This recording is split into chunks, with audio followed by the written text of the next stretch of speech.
I am Flying Baklava, and I stream League of Legends. I've been playing this game for 10 years. I graduated and got a degree in interactive media, so I also happen to have game design experience. And I just wanted to talk about the current situation from Mythics. So before we go anywhere, I must say, I was a huge fan of Stridebreaker because I am an Urgot main.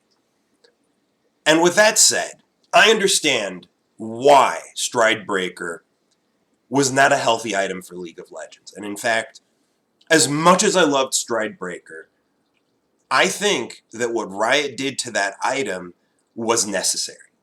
That this was one of those things that needed to happen. Now, to explain my thoughts on this, Stridebreaker was an item that gave bruisers all the stats they wanted, and a dash, and a slow, on a relatively short cooldown. Now, compared to the other items out there, it doesn't seem all that radical, which is in itself a problem. But the reason why that item wasn't good, the reason why it needed to be essentially removed from the game, is because it was doing something it should not do, which was eliminate a weakness for bruisers. Bruisers in general are low mobility, high durability, high damage. Like that's, oh, and short range. Like those are the defining features of a bruiser.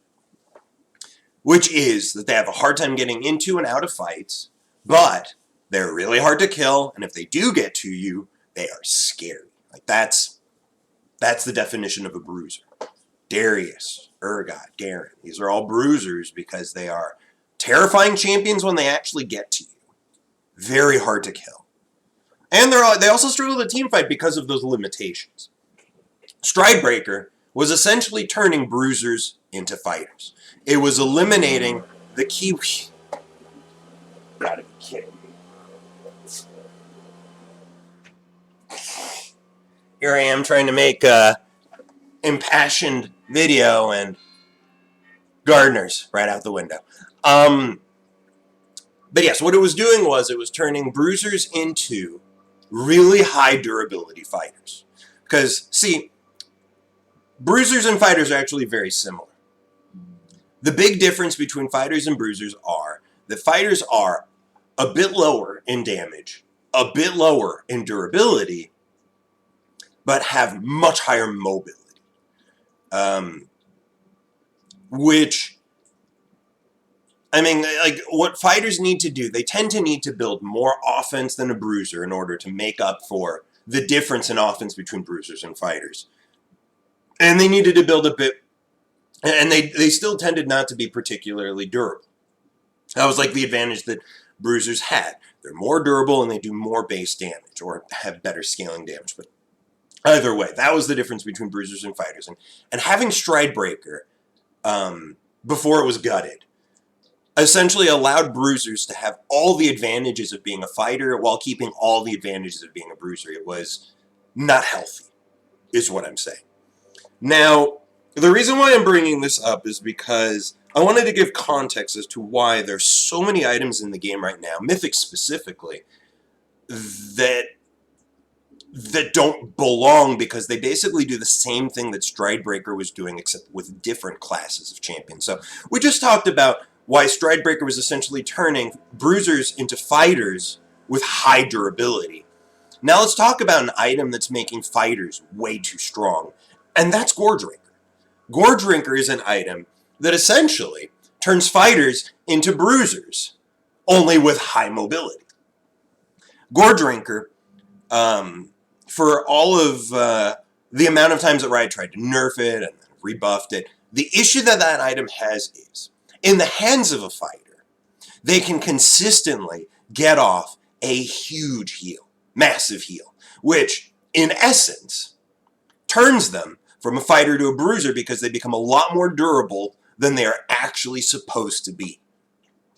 And because fighters have all the mobility, they can consistently get that healing off, which is something that bruisers can't do. So bruisers right now really struggle to take advantage of Goredrinker because it's not easy for them to get that healing consistently off. So Gore Drinker right now is essentially doing for fighters what Stridebreaker was doing for bruisers. I think that Riot needs to take the same approach that they did with Stridebreaker, which is to gut the item or get rid of it, because it is doing effectively the same thing, and it's not healthy for the game. There's a reason why you see so many fighters on the pro scene. There's a reason why you see so many Gore Drinkers getting built. It's because it eliminates a hard weakness for an entire class of champions. And it's not the only one. There's also Divine Sunder. Divine Sunder, much like Gore Drinker, eliminates a significant weakness that a lot of champions that buy it have.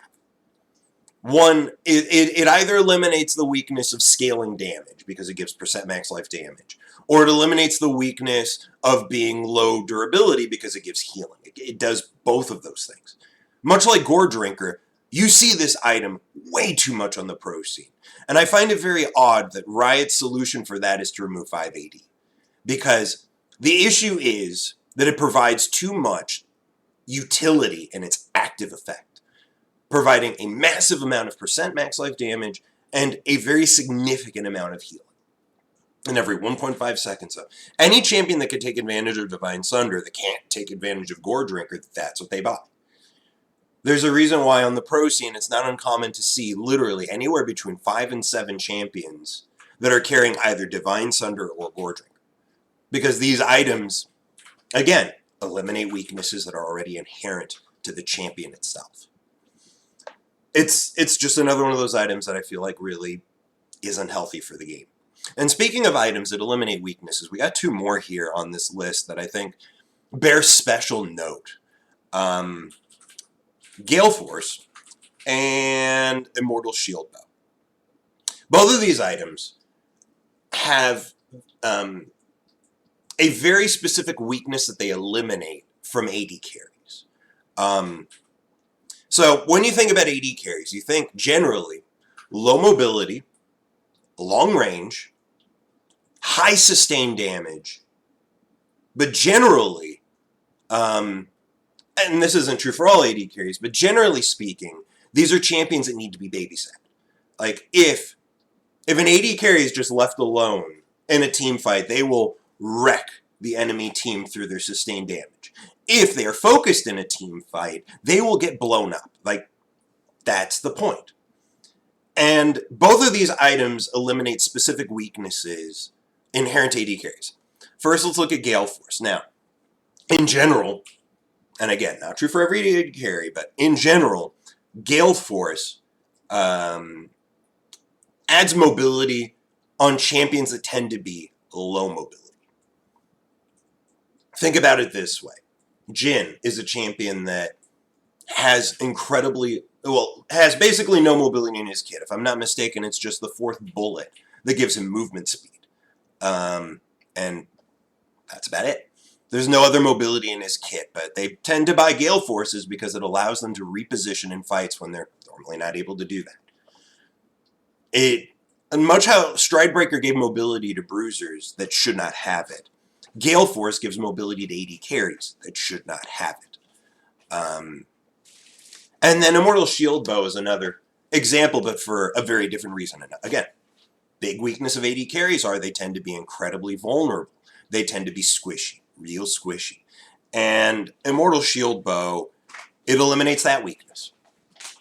It creates a scenario where an AD carry can misposition in a team fight, get caught out, and fight his way out, his or her way out. Most AD carries are female. Fight his or her way out, and survive a situation that they otherwise would not be able to. Like last season, before these new items were brought out, AD carries tended to be champions that you needed to position immaculately. Because if you are out of position and a fighter gets to you, you're dead. Like that, it is as simple as that. But nowadays, they have Gale Force to reposition once they're caught out. And they have Shield Bow to allow them to fight and sustain their way and shield themselves out of the fight. I don't think either of these items are healthy for League of Legends. Because again, they eliminate weaknesses. In general, items should, and I know this isn't possible for every item, but in general, items should enhance strengths, not eliminate weaknesses. If you are doing something like eliminating weaknesses, then it should not also enhance strengths. These items do both. They both enhance strengths, giving a bunch of damage and crit, while also eliminate weaknesses by giving more mobility or healing / durability. And that's just, again, really not healthy. I think Kraken Slayer is actually perfect because it is an item that just enhances strengths. It does not eliminate weaknesses. AD carries tend to be the best sustained source of damage in the game, and tanks in general, tank itemization doesn't scale up as well as offensive itemization. That's by design, and I get that. It makes sense. Tank itemization should never scale as well as offensive itemization, because otherwise you get stagnating games that last forever, tanks that just never die. That's not good.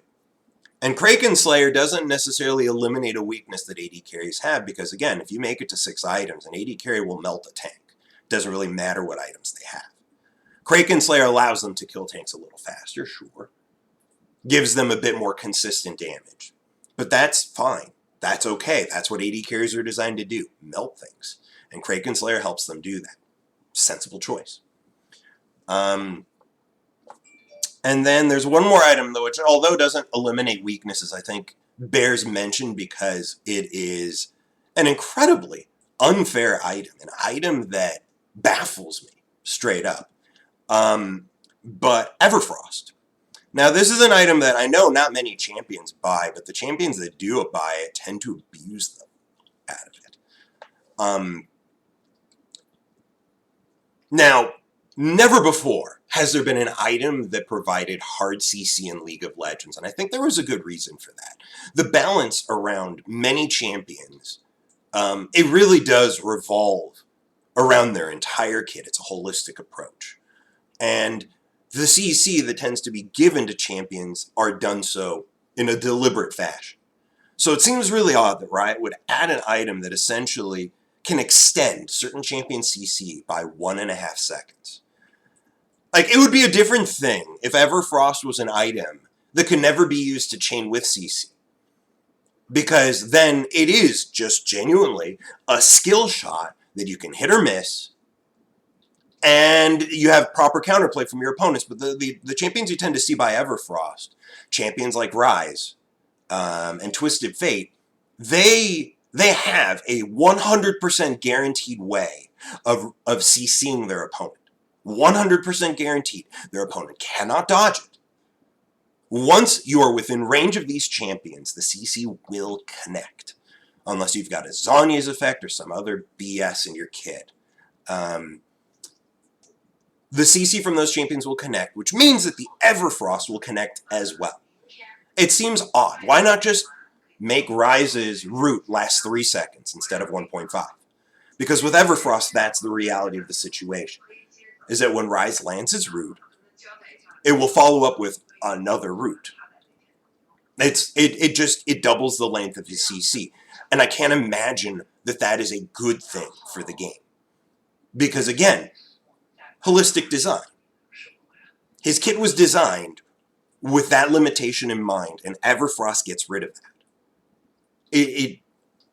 I just don't think this item belongs in the game. I don't think it's fair. And I think that's, like, for each of these items, I think there are simple solutions for fixing them. I'm just going to mention them real quick.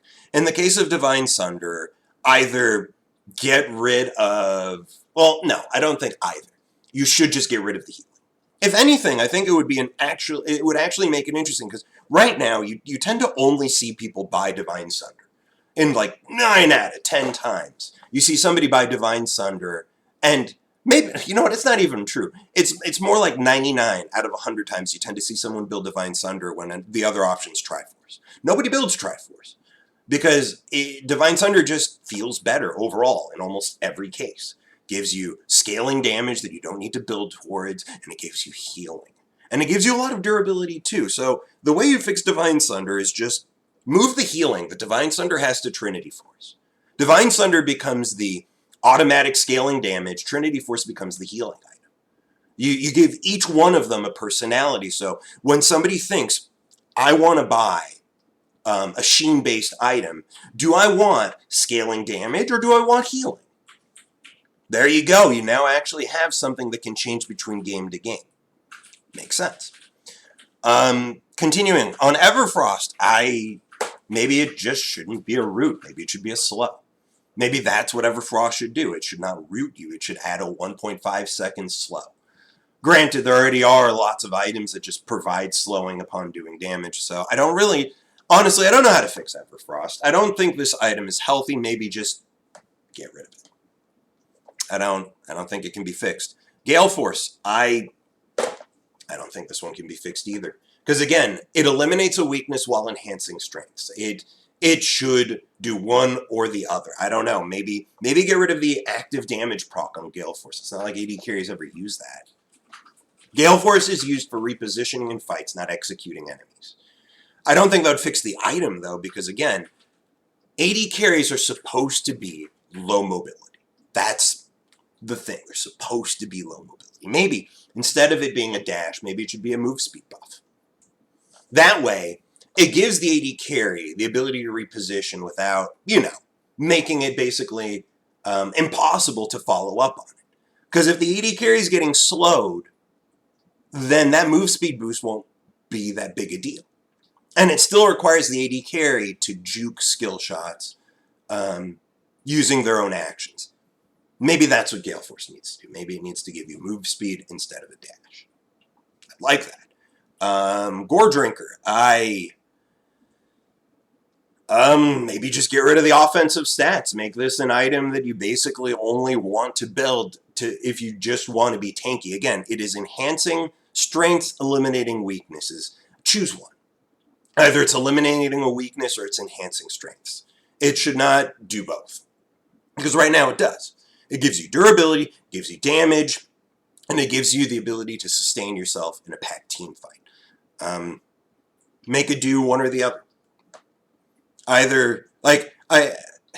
What they actually do with the Divine Sunder, removing its AD, is something that I would actually recommend for Gore Drinker. Just cut its AD significantly. Maybe make the AoE proc not do damage. Maybe just make it a spin, the Thirsting Slash. Maybe it should do much less damage and just you use it for the healing, not the damage. Or get rid of the healing, make it a damage item, but then it would just be a shitty Stridebreaker. I just don't think Gore Drinker can really properly be balanced. Maybe this is just another item you should just get rid of, scratch it, and start over. Immortal Shield Bow. I don't know what to say here. This item provides way too much safety for AD carries. For champions like Ashe, that already are the kinds of champions that loves to fight it out, even in close range, Shield Bow just allows them to brawl. It turns them into ranged bruisers, in essence, because it's so hard to kill an AD carry that has a Shield Bow. In this case, I think get rid of the healing, or get rid of the shield, one or the other. I think in either case, you would solve the issue that this item imposes. That again provides it enhances strengths and eliminates weaknesses. So I'd love to see this item again have one of those elements trimmed down. And one last thing I'd like to mention before I end this. I do find it odd that right now you can basically look at every class of champion in the game and say, wow, look at all these exciting options. Except for two. There are two classes in the game that right now I feel like don't have any exciting options. That is the Bruiser, because they did lose Stridebreaker. And honestly, as an Urgot main, I don't feel like there's any Mythics that do justice for me. I don't feel like there are any Mythics that enhance my strengths and eliminate weaknesses like there are so many that we clearly see right now. Not that there should be. Again, I think it's healthy in the game that you have items that mostly enhance strengths or mostly eliminate weaknesses, not both. I think that's a good thing. But at the same time, I really feel like there should be an item out there that I'm like, I'm so excited to get this. Like I was with Stridebreaker. When Stridebreaker was around, I was excited whenever I got it. And it created such dynamic situations. It made games so interesting. It would be nice if Bruisers had something like that. Because, I mean, AD carries, they've got Gale Force, and they've got Shield Bow. Assassins, they've got a bunch of different interesting options. Fighters, they got Gorge Ranker.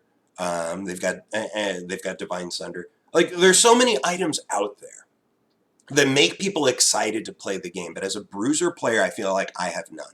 I've defaulted to buying Frostfire Gauntlet because it's the only item that gives me what I need as a Bruiser that also just makes sense. But honestly, I'm never excited to buy this item. I tend to buy it second or third. And that, it doesn't feel right. I'd love for there to be a Bruiser item that I'm excited to buy, because there currently isn't one. Hell, I've actually gone games where I never bought a Mythic, and I didn't feel like I was missing out. And tanks, I feel like also, they don't have any exciting options. There's nothing that you can look at as a tank and go, yeah, this is what I want. You don't, like, Sunfire Aegis, or is that what it's called? Yeah, Sunfire Aegis, it does not, it's not an exciting item to buy. It's just stats and burn. Not exciting. There is Turbo Chem Tank, which would be exciting if, for the fact that last season it was a legendary item. It was an item you could buy any game. It's not exciting to have an item, in essence, rebranded and limited down. That's not exciting. There are so many items that are new and interesting and awesome. I'd love if there was something like that for tanks as well. And Frostfire Gauntlet's just, again, stats. It's just a massive amount of health. I don't care about the slow. The slow doesn't mean anything to me. And I'm pretty sure it doesn't mean anything to anybody that buys it. What means something to them is the 850 health it will eventually give. That's what makes that item exciting. And that's depressing, isn't it? I feel like that both tanks and bruisers need some sort of exciting item. I think there are so many items in this game that either enhance strengths and eliminate weaknesses, or simply are too strong. I'd love to see all of that changed, toned down, fixed, whatever. So there you go. Those are my thoughts on the Mythics, where items should go with Mythics, because they say they want to basically fix what mistakes they might have made this year in the next season's update. And I think I've given some good suggestions. I've pointed out some serious flaws. So